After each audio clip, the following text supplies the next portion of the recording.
జోహార్ university ఏదైతే ఉత్తరప్రదేశ్లో ఎలాంటి అనుమతి లేకుండా యూనివర్సిటీ పెట్టేసి ఆ పైన నడిపి ఇప్పుడు ఆ, ఏదైతే యోగి ప్రభుత్వం వచ్చిన తర్వాత వాళ్ళకి నోటీసులు ఇస్తే ఆ నోటీసుల మీద ఛాలెంజ్లు చేసి సుప్రీంకోర్టు దాకా వెళ్ళి సుప్రీంకోర్టు కూడా అది అక్రమ యూనివర్సిటీ అని చెప్పి తేల్చి అది తీసేయమని చెప్పినటువంటి సందర్భంలో దాన్ని కూల్చడానికి సిద్ధమని చెప్పి యోగి ఆదిత్యనాథ్ సర్కార్ అసెంబ్లీ వేదికగా ప్రకటిస్తే దాని రక్షణ కోసం దిగినటువంటి ఏదైతే జైభీమ్ పార్టీకి సంబంధించినటువంటి వాళ్ళ దగ్గర నుంచి 1 by 1 అంటే ఈ ఆజాద్ అనేటటువంటి ఆయనతో కలిసి నడుస్తున్నటువంటి వాళ్ళు ఉన్నారు కదా, వాళ్ళ భీమ్ ఆర్మీ చీఫ్ ఆయన ఒకవైపున వార్నింగ్ ఇస్తున్నాడు. దాని జోలికి వెళ్తే వేలాది మంది విద్యార్థుల తరపున మేము వస్తాం, ఢిల్లీ ఇక్కడ చూపెడతాం యోగి ఆదిత్యనాథ్కి అన్నటువంటిది.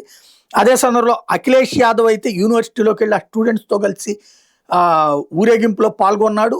ఆ యూనివర్సిటీ జోలికి వస్తే ప్రాణాలు తీస్తామని హెచ్చరించాడు.